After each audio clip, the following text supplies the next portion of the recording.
Assalamualaikum warahmatullahi wabarakatuh. Bagaimana kabar kalian hari ini?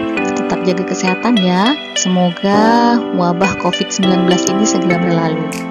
Di video kali ini kita akan belajar lanjutan dari materi di video sebelumnya ya, tentang cermin datar. Mari kita mulai. Ada yang tahu gambar apa ini? Ya, ini adalah gambar seorang anak yang sedang bercermin. Tentu kalian juga pernah melakukan hal yang sama kan di rumah? Nah, cermin yang digunakan oleh anak ini adalah cermin datar. Cermin datar itu merupakan cermin yang permukaannya datar, rata, dan tidak melengkung.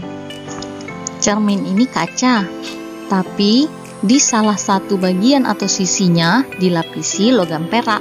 Sekarang, coba kalian ingat. Ketika kalian bercermin, pernah tidak kalian memperhatikan bayangan kalian? Seperti apa sih bentuknya? Terus, di mana sih posisi bayangan kalian itu? Nah, selanjutnya kita akan bahas lebih detail bagaimana sih bayangan kalian ketika bercermin itu? Seperti apa sih proses pembentukannya? Oke. Saya akan ingatkan lagi materi yang ada pada video sebelumnya tentang hukum pemantulan. Salah satu bunyinya, sudut datar nilainya sama dengan sudut pantul.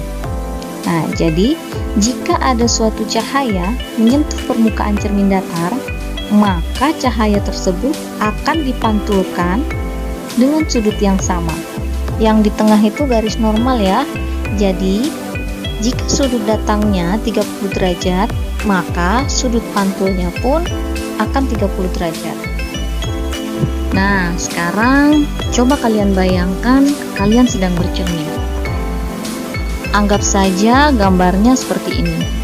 Gambar ini saya ambil dari fisikabc.com ya. Nah, di sini saya akan menjelaskan bagaimana sih bayangan kalian itu terbentuk ketika bercermin.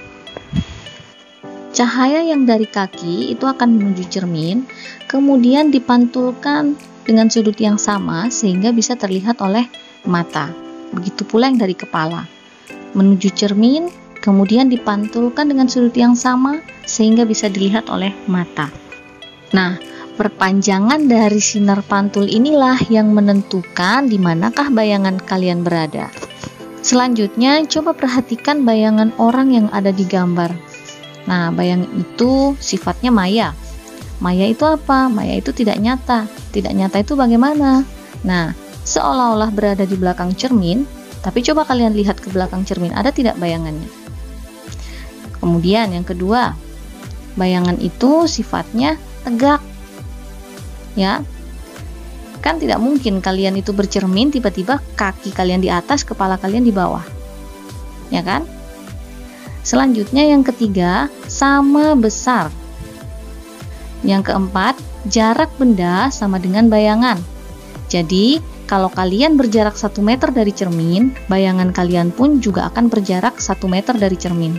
Dan yang terakhir, arah kanan dan kirinya berlawanan. Tangan kanan kalian pada bayangan seolah-olah akan terlihat seperti tangan kiri. Oke, lanjut. Pemantulan 2 cermin. Nah, ada kalanya 2 cermin itu akan dirangkai jadi satu membentuk sudut tertentu. Kemudian di antaranya diletakkan sebuah benda. Nah, bagaimana kita menghitung bayangan yang terbentuk, bayangan benda itu yang akan terbentuk? Kita gunakan rumus ini. N sama dengan 360 derajat dibagi alfa dikurang 1. N itu banyaknya bayangan yang terbentuk, sedangkan alfa sudut yang diapit oleh kedua cermin. Untuk lebih jelasnya, kita masuk ke contoh soal. Sebuah benda terletak di depan 2 buah cermin datar yang membentuk sudut 60 derajat. Berarti ini alfa ya. Kemudian tentukan jumlah bayangan yang terbentuk. Nah, diingat-ingat rumusnya N sama dengan 360 per alfa dikurang 1. Nah, N yang ditanyakan kemudian tinggal dimasukkan saja ke dalam rumus. 360 dibagi 60 dikurang 1. Hasilnya 5. Kemudian ini ada latihan soal. Nah, bisa di stop dulu kemudian dikerjakan. Sekian dulu dari saya. Terima kasih. Semoga bermanfaat. Wassalamualaikum warahmatullahi wabarakatuh.